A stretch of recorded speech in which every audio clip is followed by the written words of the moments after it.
Hey guys, welcome back to cookery. இன்றைக்கி நம்ம வீடியோவில் ஒரே ஒரு மேஜிக் இன்க்ரீடியண்ட் வச்சு சப்பாத்தி சாஃப்டாகவே வராதுன்னு சொல்கிறவங்க கூட சூப்பர் சாஃப்டாக சப்பாத்தி செய்யறது எப்படின்னு தான் பார்க்க போகிறோம். அதனால் வீடியோவை ஸ்கிப் பண்ணாமல் பாருங்கள். மறக்காமல் வீடியோக்கு ஒரு லைக் போட்டு சப்ஸ்கிரைப் பண்ணிக்கோங்க. வாங்க வீடியோக்குள்ளே போகலாம்.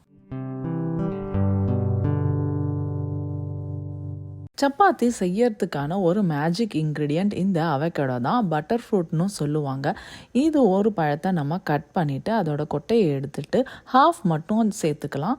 10 சப்பாத்தி பண்ணுறதுக்கு ஹாஃப் இருந்தாலே போதும். ஒரு முழு அவகேடோ போட்டோன்னா ரொம்பவே சப்பாத்தி சாஃப்டாக கிழியிற மாதிரி ஆகிடும். இந்த ஹாஃப் அவகேடோவை நல்லா பிசைஞ்சு எடுத்ததுக்கப்புறமா 3 கப்பு கோதுமை மாவு ஆட் பண்ணிவிட்டு கொஞ்சமாக உப்பு ஆட் பண்ணி 1 ஸ்பூன் நெய் ஆட் பண்ணி நல்லா மிக்ஸ் பண்ணி எடுத்துக்கலாம். அதுக்கப்புறம் 40 ml பால் ஆட் பண்ணிக்கலாம். பால் ஆப்ஷனல் தான். பால் ஆட் பண்ணதுக்கப்புறம் நல்லா மிக்ஸ் பண்ணி எடுத்துக்கலாம்.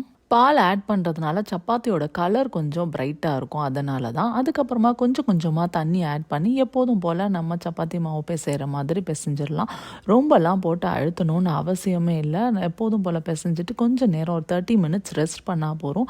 க்ளூட்டன் நல்லா ஃபார்ம் ஆகி நல்லா இந்த மாதிரி ரவுண்டாக வந்துடும். மாவே எவ்வளோ சாஃப்டாக இருக்குது பாருங்கள். இதை எப்போதும் போல் நம்ம சப்பாத்தி இட்டுக்கலாம். இதை 4 மடித்து 5 மடித்து மறுபடியும் இடணும்லாம் அவசியம் இல்லை. ஒரு வாட்டி இட்டாலே நல்லா சாஃப்டாக வந்துடும் மாவு தொட்டு. ஒரு பேனில் நெய் இல்லை பட்டர் தடவி 2 பக்கமும் திருப்பி போட்டு எடுத்தால் சப்பாத்தி ரெடி ஆயிடுச்சு.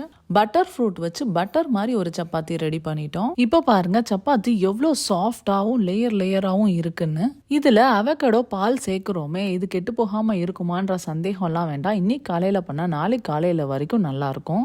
இன்னும் எதுக்கு வெயிட் பண்ணிட்டு சூப்பரான சாஃப்டான சப்பாத்தி ஈஸியாக பண்ணி கொடுத்து எல்லாரையும் அசத்திடுங்க. மகிழ்ச்சியாக சமைங்க, மகிழ்ச்சியாக சாப்பிடுங்க. அடுத்த வீடியோவில் மீண்டும் சந்திப்போம்.